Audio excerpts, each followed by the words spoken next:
தற்போதைய அண்மை செய்தி. செங்கல்பட்டு மாவட்டம் மதுராந்தகம் அருகே தங்கள் கிராமத்திற்கு சுகாதாரமற்ற குடிநீர் வழங்கப்படுவதாக அப்பகுதி மக்கள் சாலை மறியல் போராட்டத்தில் ஈடுபட்டுள்ளனர். இது தொடர்பான அண்மை காட்சிகளை நாம் பார்த்து கொண்டிருக்கிறோம்.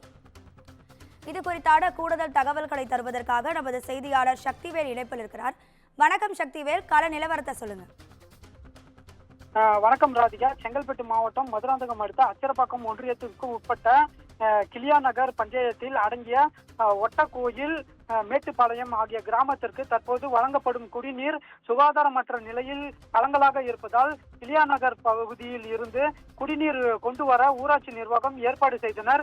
ஆனால் கிளியா நகர் பகுதி மக்களுக்கு ஏற்கனவே குடிநீர் பற்றாக்குறை இருப்பதாகவும், மேலும் கிளியா நகர் பகுதியில் இருந்து ஒட்டக்கோயில், மேட்டுப்பாளையம் ஆகிய கிராமத்திற்கு தண்ணீர் வழங்கினால் கிளியா நகர் பகுதி மக்களுக்கு தண்ணீர் கிடைக்காது என்பதால் எதிர்ப்பு தெரிவித்து குடிநீர் வழங்க மறுப்பு தெரிவித்து மக்கள் வந்தவாசி சோத்துப்பாக்கம் சாலையில் ரெட்டியார் பாளையம் என்ற பகுதியில் 200க்கும் மேற்பட்டோர் சாலை மறியலில் ஈடுபட்டு வருகின்றனர். சம்பவ இடத்திற்கு வந்த காவல்துறையினர் போராட்டத்தில் ஈடுபட்டவர்களிடம் சமரச பேச்சுவார்த்தையிலும் ஈடுபட்டனர். இதனால் அப்பகுதியில் பெரும் பரபரப்பான சூழல் ஏற்பட்டு வருகிறது. ராதிகா, உங்கள் தகவல்களுக்கு நன்றி சக்திவேல்.